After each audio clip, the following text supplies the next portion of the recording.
Bon, Jean-Guy Varche, hein, je fréquente Daniel Lutte depuis 1945, tout de suite après-guerre.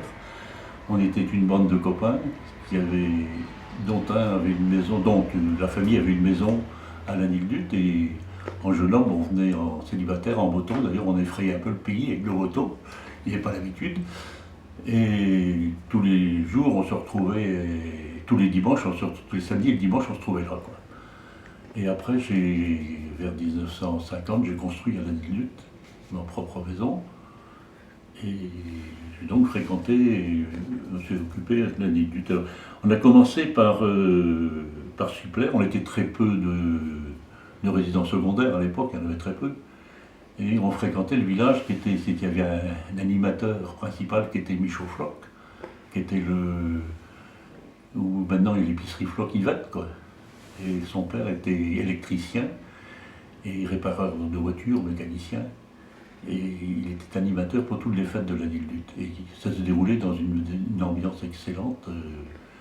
Il y avait à peu près tout ce qu'on voulait de l'époque, quoi. Il y avait un casse-gueule qui venait sur la place du Tromeur, il s'installe au Tromeur. Il y avait des concours de course en sac, course avec un œuf.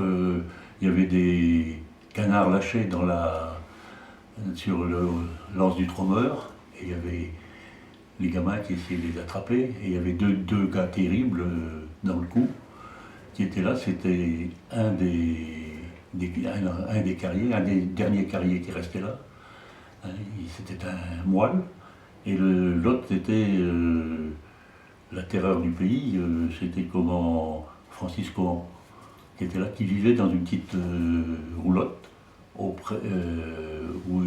était l'entreprise d'Onou dans le temps. Oui, donc Michaud, qui était l'organisateur de tout, et au pardon de l'année de lutte et les jours de fête nationale, il y avait des défilés de bateaux, genre carnaval romain, là, avec des fêtes vénitiennes. Chaque bateau avait une petite lampe, et puis il y avait le bateau le plus gros, bateau qui remorquait. Et tout le monde à la file. Ça défilait le soir tombant, avant. Il n'y avait pas de feu d'artifice à l'époque. Et ensuite, après, il y avait un concours de boules chez Michaud. Alors il y avait la boule bretonne, et puis la pétanque. Voilà, c'était. Et un radio-crochet, dans lequel il y avait trois vieilles dames qui étaient vraiment des championnes du radio-crochet. Et ça se passait sur la terrasse du Café du Port. Oui, vers 1950-58, vers 58, les jeunes du pays voulaient jouer au football. Il n'y avait pas d'équipe de football à la mairie de Lutte. Et un jour, ils nous ont provoqué les mariés, et pour faire un match marié célibataire sur le terrain. Donc on a formé deux équipes. Les mariés ont un peu triché, parce qu'ils avaient des sacrés joueurs, des types qui jouaient, des étudiants puis qui jouaient au Stade Rennais, et on leur a foutu 11-0. Bon, mais à partir de là, ils sont quand même, les jeunes ont remonté une équipe, et on a créé un championnat rural. C'était pas du tout avec la Fédération française de football, ils se sont inquiétés d'ailleurs de ce truc-là, mais le truc, il y avait Cernan, il y avait Brélès, Plouzané, ça qui avait monté la même statut, quoi. Disons donc moi j'étais le président à une certaine époque de ce championnat. On était 6 ou 7 équipes et on jouait comme avec les mêmes règles évidemment de football sur des terrains qui étaient plutôt des champs. C'était pas vraiment des terrains, quoi. Et donc la fédération, le district de football s'est un peu alarmé de ça, et finalement ils nous ont accepté. On a formé des sociétés, quoi. Alors après il a fallu faire des terrains, et pour faire des terrains, eh bien on a cherché partout et on a formé une SCI. Et dans cette SCI, il y avait autant de gens du pays, c'est-à-dire les Donou, les Tréorettes qui étaient le bistrot, et puis les gens, on apportait chacun de l'argent et on a acheté un terrain qui se trouve où il est, dans le stade, l'endroit où il est le stade, et on l'a fait aménager. Et on a joué au football, et au bout de 7-8 ans, on en a fait cadeau à la mairie, en disant vous débrouillez avec le stade. Et c'est ça, bon, ça s'est fait comme ça, l'équipe de football.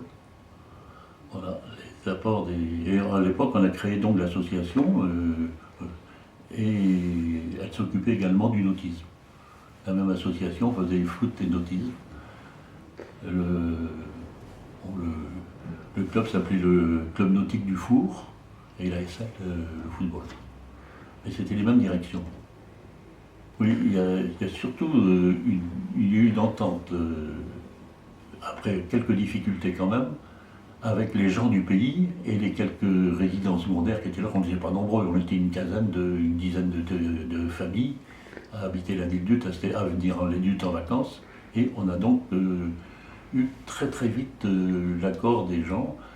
La seule difficulté, c'était le maire de l'époque qui voyait assez mal l'affaire, c'était Péton Bétémer. Et bon, on a fini, il a fallu... on a eu des difficultés, surtout quand on a monté le terrain de foot, quoi.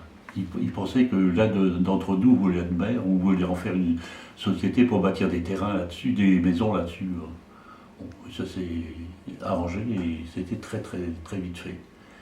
Il y a autant, je vous dis, de sociétaires dans la SCI, de gens de la Nildut continuels et de résidents secondaires. C'est comme ça qu'on a monté le terrain. Quand on est arrivé à la Nildut, il y avait très peu de bateaux. Bon, il y avait 3 ou 4 plaisanciers et il y avait 3 ou 4 pêcheurs professionnels, donc tous avec des petits bateaux. Et le port était d'ailleurs, c'était les histoires déjà, on mouillait tous les uns sur les autres ou presque, alors que maintenant il y a 300 bateaux dans le port, quoi. Et à une quinzaine, on avait du mal à mouiller. Donc, il y avait quand même beaucoup de gabarres. Il y avait une vingtaine de gabarres à l'époque, qui faisaient évidemment le chargement de sable sur la Nildut. Et la plaisance, ça s'est développé très rapidement. Comme dans toute la France, d'ailleurs, la plaisance est vite développée et le port est devenu agrandi. Enfin, pas l'espace, mais le nombre de bateaux. Et bon, c'était bien. Alors, il y a eu des régates, il y a eu pas mal de fêtes nautiques, des concours. Et les premières régates ici, c'était c'était la Nildut de Molène, et puis aller-retour.